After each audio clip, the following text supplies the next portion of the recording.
Good afternoon, friends. It's Hayley here from the Gale Library in Newton. I am here with your Harry Potter Wednesday. So we are currently reading Harry Potter and the Sorcerer's Stone, the very first book in the series. We are on chapter 8 right now, and we are reading it every Wednesday in the library at 4:30, followed by a Harry Potter craft. So the craft coming after this chapter, we are making the Snitch.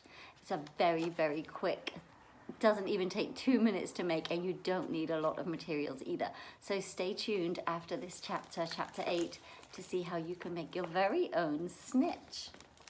If you remember the last chapter that we read, it was called The Sorting Hat, and Harry was sorted into his house, which was Gryffindor, and he fell asleep that night, absolutely exhausted after a full belly of lots and lots of food, and he was sorted into his house. And then he had a nightmare that he didn't remember when he woke up, and it was all about Malfoy was laughing at him, and it was about the turban on Mr. Quirrell's head, if you remember.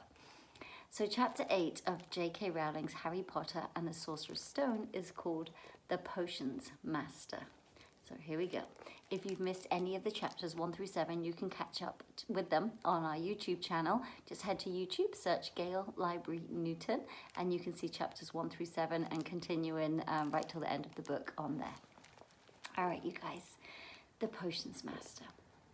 There, look. Where? Next to the tall kid with the red hair, wearing the glasses. Did you see his face? Did you see his scar? Whispers followed Harry from the moment he left his dormitory the next day.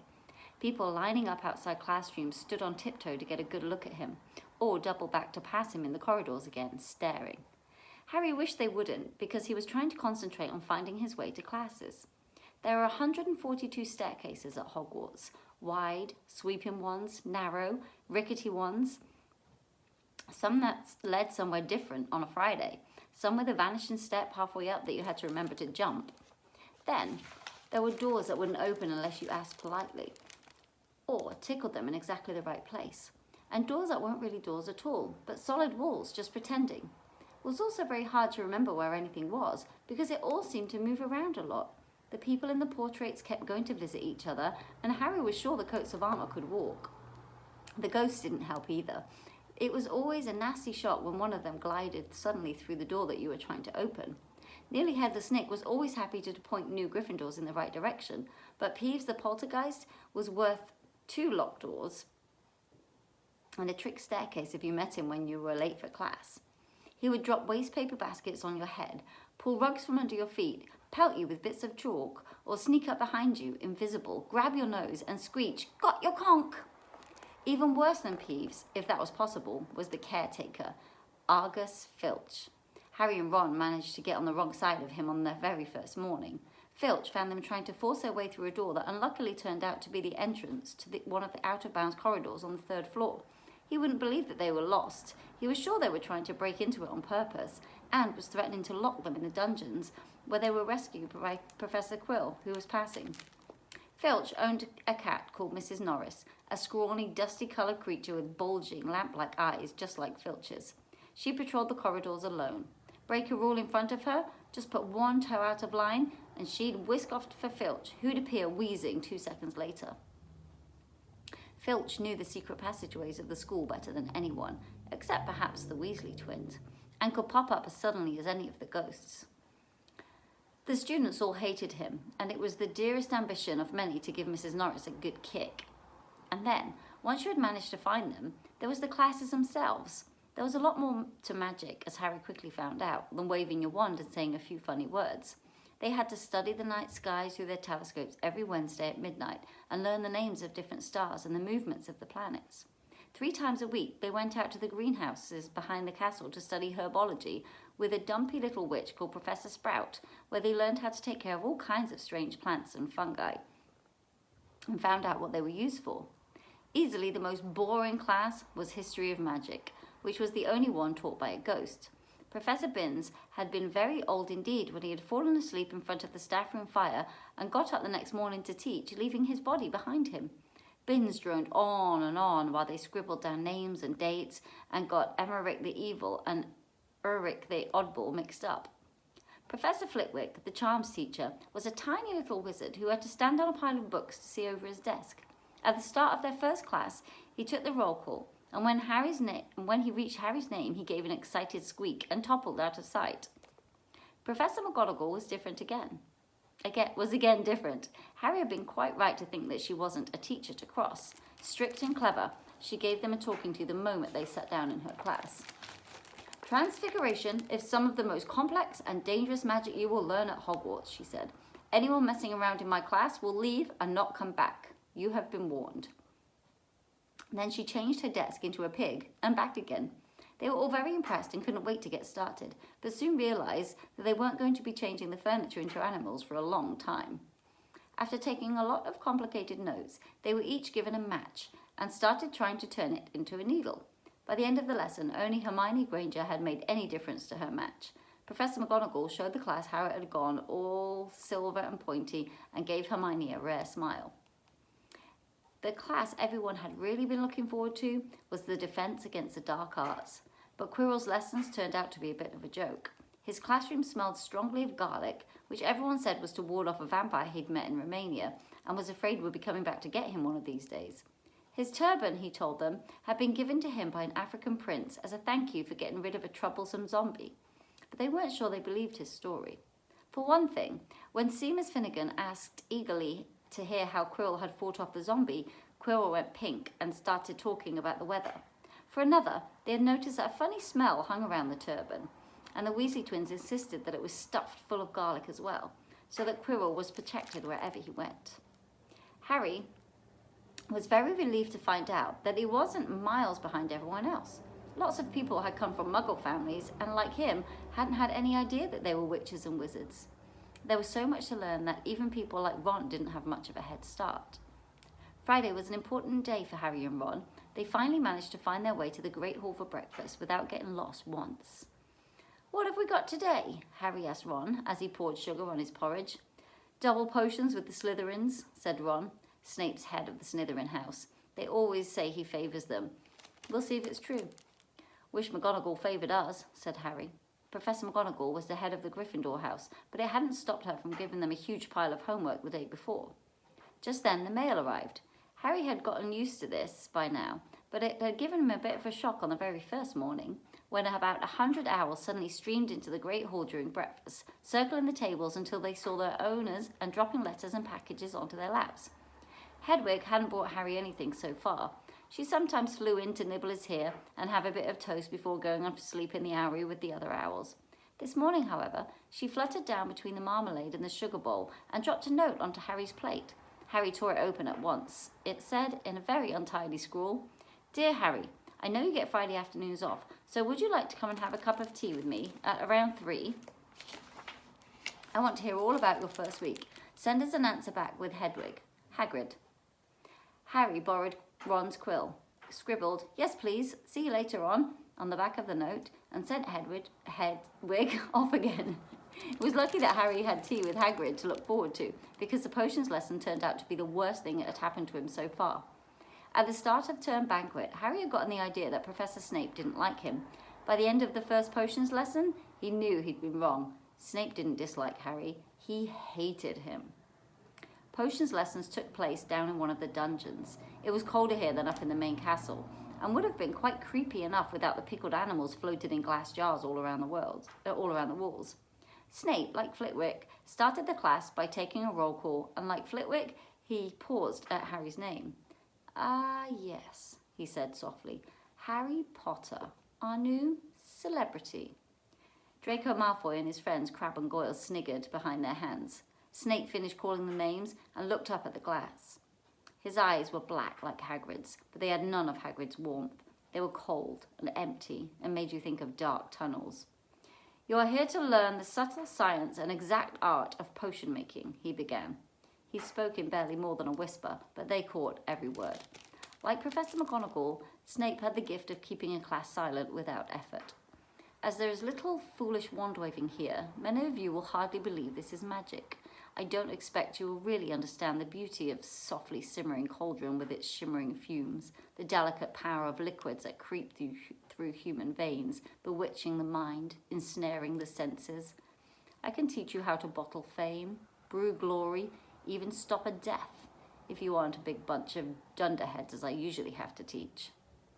More silence followed this little speech. Harry and Ron exchanged looks with raised eyebrows. Hermione Granger was on the edge of her seat and looked desperate to start proving that she wasn't a dunderhead. "Potter," Snape said suddenly, "what would I get if I added powdered root of asphodel to an infusion of wormwood?" "Powdered root of what to an infusion of what?" Harry glanced at Ron, who looked as stumped as he was. Hermione's hand shot into the air. "I don't know, sir," said Harry. Snape's lips curled into a sneer. "Tut, tut. Fame clearly isn't everything." He ignored Hermione's hand. "Let's try again. Potter, where would you look if I told you to find me a bezoar?" Hermione stretched her hand as high in the air as it would go without leaving her seat, but Harry didn't have the faintest idea what a bezoar was. He tried not to look at Malfoy, Crabbe and Goyle, who was shaking with laughter. "I don't know, sir." "Thought you wouldn't open a book before coming, eh, Potter?" Harry forced himself to keep looking straight into those cold eyes. He had looked through his books at the Dursleys, but did Snape expect him to remember everything in 1,000 magical herbs and fungi? Snape was still ignoring Hermione's quivering hand. "What is the difference, Potter, between monkshood and wolfsbane?" At this, Hermione stood up, her hand stretching towards the dungeon ceiling. "I don't know," said Harry quietly. "I think Hermione does, though. Why don't you try her?" A few people laughed. Harry caught Seamus's eye, and Seamus winked. Snape, however, was not pleased. "Sit down," he snapped at Hermione. "For your information, Potter, asphodel and wormwood make a sleeping potion so powerful it's known as the Drought of the Living Death. A bezoar is a stone taken from the stomach of a goat, and it will save you from the most poisons. As for monkshood and wolfsbane, they are the same plant, which also goes by the name aconite. Well, why aren't you all copying that down?" There was a sudden rummaging for quills and parchment. Over the noise, Snape said, "And a point will be taken from Gryffindor House for your cheek, Potter." Things didn't improve for the Gryffindors as the potions lesson continued. Snape put them all into pairs and set them to mixing up a simple potion to cure boils. He swept around in his long black cloak, watching them weigh dried nettles and crush snake fangs, criticizing almost everyone except Malfoy, who he seemed to like. He was just telling everyone to look at the perfect way that Malfoy had stewed his horned slugs when a cloud of acid green smoke and a loud hissing filled the dungeon. Neville had somehow managed to melt Seamus's cauldron into a twisted blob, and their potion was seeping across the floor, burning holes in people's shoes. Within seconds, the whole class was standing on their stools, while Neville, who'd been drenched in the potion when the cauldron collapsed, moaned in pain as angry red boils sprang up all over his arms and legs. "Idiot boy," snarled Snape, clearing the spill potion away with one wave of his wand. "I suppose you added the porcupine quills before taking the cauldron off the fire." Neville whimpered as the boils started to pop all over his nose. "Take him to the hospital wing," Snape spat at Seamus. Then he rounded on Harry and Ron, who had been working next to Neville. "You, Potter, why didn't you tell him not to add the quills? Thought he'd make you look good if he got it wrong, did you? That's another point you've lost for Gryffindor." That was so unfair that Harry opened his mouth to argue, but Ron kicked him behind their cauldron. "Don't push it," he muttered. "I've heard Snape can turn very nasty." As they climbed the steps out of the dungeon an hour later, Harry's mind was racing and his spirits were low. He lost 2 points for Gryffindor in his very first week. Why did Snape hate him so much? "Cheer up," said Ron. "Snape's always taking points off Fred and George. Can I come and meet Hagrid with you?" At 5 to 3, they left the castle and made their way across the grounds. Hagrid lived in a small wooden house on the edge of the Forbidden Forest. A crossbow and a pair of galoshes were outside the front door. When Harry knocked, they heard a frantic scrabbling from inside and several booming barks. Then Hagrid's voice rang out, saying, "Back, Fang! Back!" Hagrid's big, hairy face appeared in the crack as he pulled the door open. "Hang on," he said. "Back, Fang!" He let them in, struggling to keep hold. Sorry, I lost my spot. He let them in, struggling to keep hold on the collar of an enormous black boarhound. There was only one room inside. Hams and pheasants were hanging from the ceiling, a copper kettle was boiling in the open fire, and in the corner stood a massive bed with a patchwork quilt over it. "Make yourselves at home," said Hagrid, letting go of Fang, who bounded straight at Ron and started licking his ears. Like Hagrid, Fang was clearly not as fierce as he looked. "This is Ron," Harry told Hagrid, who was pouring boiling water into a large teapot and putting rocks onto a plate. Rock cakes onto a plate. Another Weasley, eh? Said Hagrid, glancing at Ron's freckles. Spent half my life chasing your twin brothers away from the forest. The rock cakes were shapeless lumps with raisins that almost broke their teeth, but Harry and Ron pretended to be enjoying them as they told Hagrid all about their first lessons. Fang rested his head on Harry's knee and drooled all over his robes. Harry and Ron were delighted to hear that Hagrid called Filch that old git. And as for that cat, Mrs. Norris, I'd like to introduce her to Fang sometime. Do you know, every time I go up to the school, she follows me everywhere. Can't get rid of her. Filch puts her up to it. Harry told Hagrid about Snape's lesson. Hagrid, like Ron, told Harry not to worry about it, that Snape hardly liked any of the students. But he seemed to really hate me. Rubbish, said Hagrid. Why should he? Yet Harry couldn't help thinking that Hagrid didn't quite meet his eyes when he said that. How's your brother Charlie? Hagrid asked Ron. I like him a lot. Great with animals. Harry wondered if Hagrid had changed the subject on purpose. While Ron told Hagrid all about Charlie's work with dragons, Harry picked up a piece of paper that was lying on the table under the tea cosy. It was a cutting from the Daily Prophet. Gringotts break-in last night. Investigations continue into the break-in at Gringotts on July 31st, widely believed to be the Dark Wizards or Witches Unknown. Largely believed to be the work of the Dark Wizards or Witches Unknown.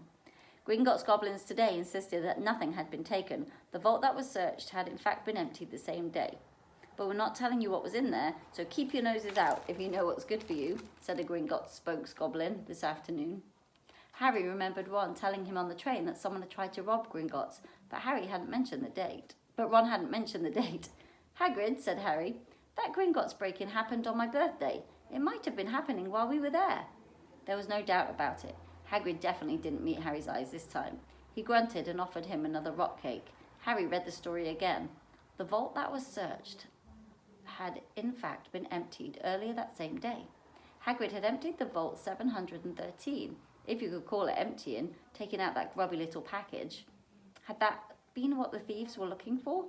Harry and Ron walked back to the castle for dinner, their pockets weighed down with rock cakes that they'd been too polite to refuse.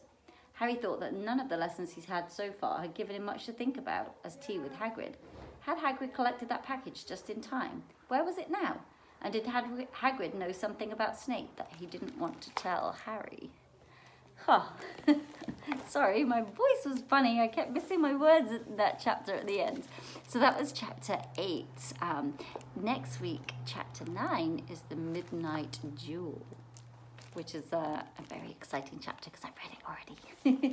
All right, you guys. So stay tuned after to watch how to make your very own Snitch, and we will see you back here next Wednesday live in the library at 4:30, or catch us on YouTube anytime with chapter 9 of the Sorcerer's Stone, the Midnight Duel. Have a great week, my friends. Take care.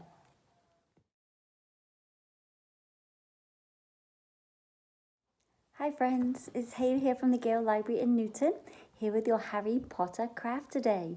So this is by far the easiest Harry Potter craft that we're going to make, and you need very few items. You're going to need a couple of toothpicks, which you should hopefully have hanging around in the kitchen.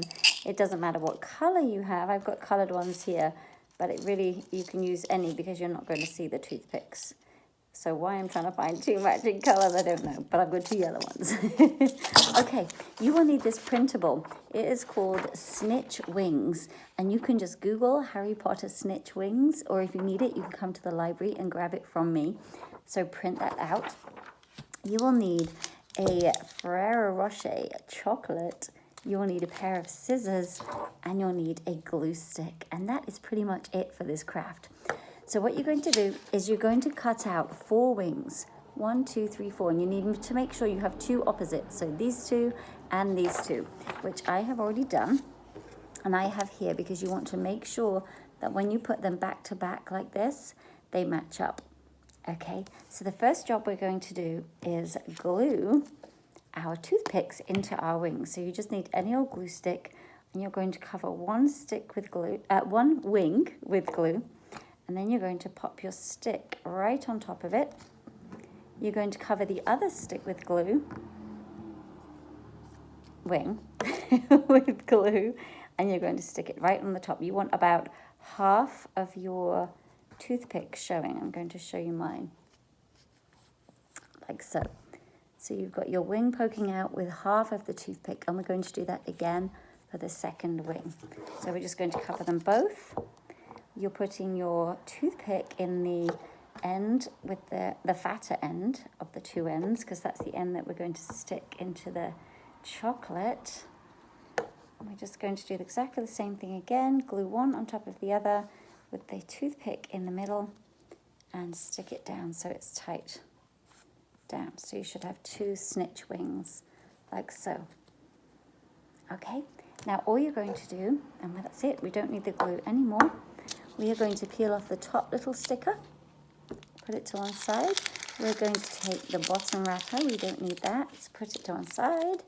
So you have your golden ball, and then you are just going to very carefully thread your toothpicks in like this, with your wings matching either side.